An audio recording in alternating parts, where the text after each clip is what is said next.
July of 2022, women federally lose their rights to health care. They didn't lose their right, they pushed it back to the states. When you don't have federal protection, you do not have that right. Let me say again, if you don't have federal protection, you do not have that right. We fought a war over this. So summer of 2022, women no longer have the federal protections to receive health care that they need to live. States start targeting women who are receiving health care and medical professionals who are providing health care. So medical professionals stop providing that health care.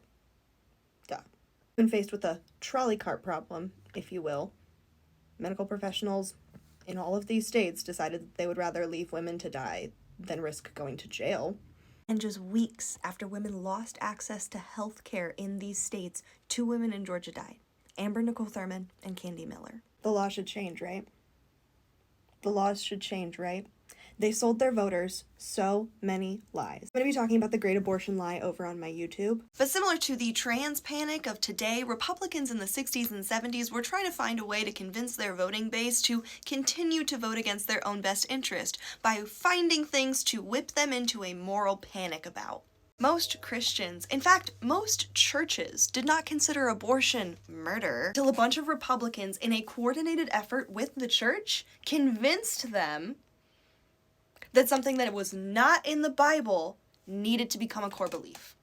Successfully convinced millions of Americans to continually vote against their own best interest. And what happened when we found out these women's names, these women who died because of these archaic laws? The state of Georgia fires every single person on the Mother Mortality Committee, or whatever it was called, the committee that was looking into this, the committee that talked to ProPublica and let them know that these women died preventable deaths because they could not receive access to health care.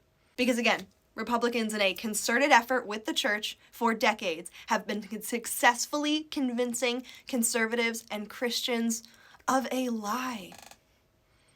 That abortion is murder. That a fetus is the equivalent of a fully functional unborn person. It is so unfortunate. And women are going to continue to die, and we're not going to know who they are. Not in Georgia, not in these other states who are following suit, who have followed suit. How many other committees have been or will be disbanded, especially under the new administration, under the administration that successfully repealed Roe v. Wade in the first place, that is now back?